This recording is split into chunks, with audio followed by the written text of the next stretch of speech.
Fox News is committed to making sure that you feel your best. A lot of people suffer with back problems from time to time, but there are some ways that you can help to keep your back healthy. Joining me now is Dr. Richard Menger he's a neurosurgeon at USA Health. I want to thank you first for stopping in.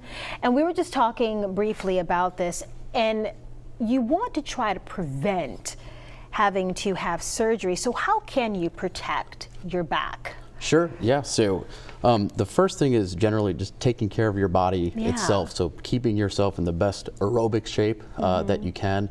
And then also how you lift things and sort of ergonomics of your body, extremely important. So lifting up things sort of closer to your body, work equals force times distance. So the closer something is to your body, the less sort of stress and strain there is on the spine. So sort of doing those sort of motions in the safest way possible really can help protect you from having an incident at work or at home, just from day-to-day life. And there can be symptoms of back pain before it gets too bad, you were saying. Sure.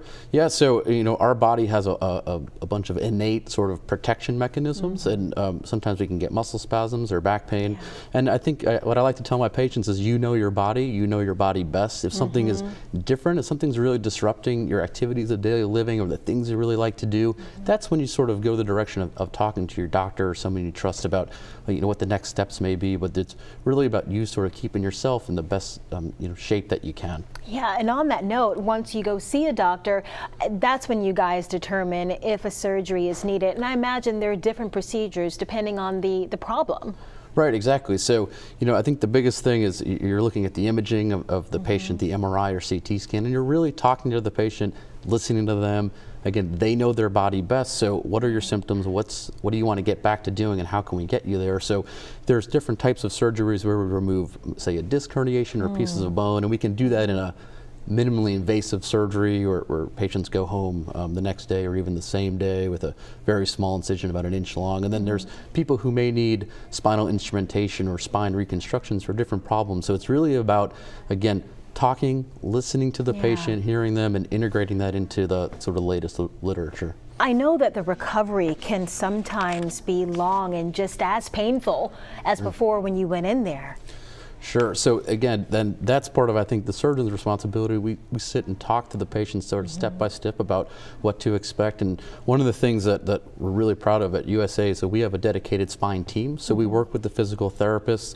Erin Roberts is our spine nurse in my clinic who, again, sees the patients with me, gets to know the patients, and we talk to them over and over. So you're sort of seeing and dealing with the same people every time. I've been seeing a lot of people talking about having a standing desk because that will help you with supporting your spine and having better posture.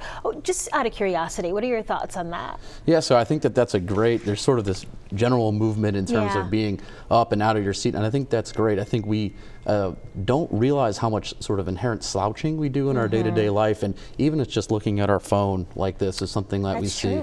And I do I focus a lot on pediatric scoliosis, and I see patients in my clinic with that, and they'll have pain from just looking down at their phone all the time. And actually one of the #1 causes of back pain, even in patients with scoliosis in that adolescent population, is carrying their backpack. Oh my gosh. And that's a big thing, and the recommendation is that it should be about 20% of your body weight, but we're seeing obviously it's a lot higher in those populations. So again, it's really about just taking care of yourself and protecting your body as best you can. And knowing your body to recognize when something's wrong. Yeah, exactly. Well, I appreciate you so much for stopping by. We'll have this interview posted on the Fox 10 YouTube page so you can share it with someone you know. Look for it shortly and be sure to subscribe. Thank you again. Thank you.